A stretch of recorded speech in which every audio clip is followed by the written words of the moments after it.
Người bán hoa. Người bán hoa.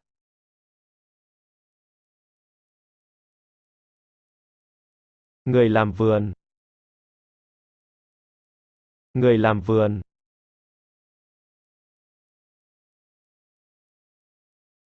Thợ làm tóc.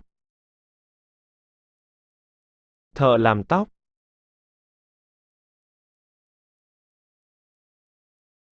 Tiệm làm tóc. Tiệm làm tóc.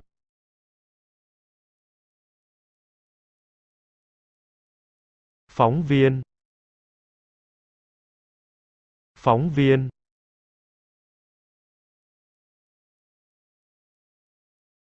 Thẩm phán. Thẩm phán.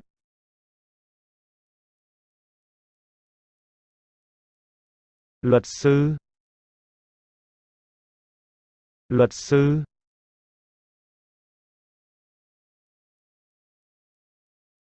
Thợ cơ khí. Thợ cơ khí.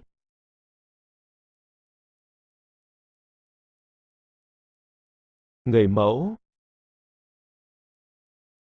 Người mẫu.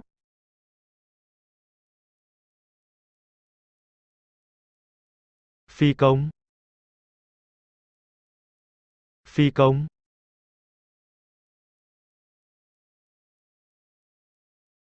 Thợ sửa ống nước.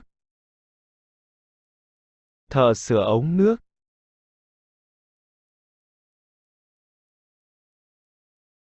Cảnh sát.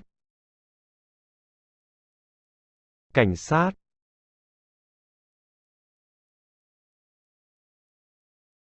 Nhà khoa học. Nhà khoa học.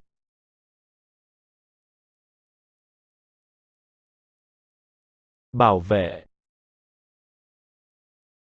Bảo vệ.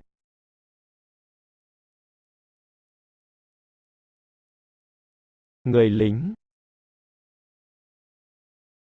Người lính.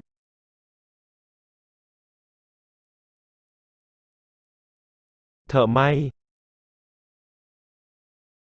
Thợ may.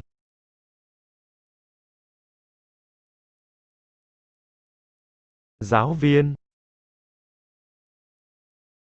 Giáo viên.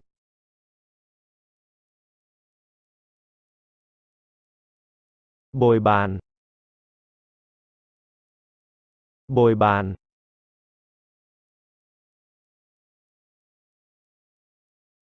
Công nhân. Công nhân.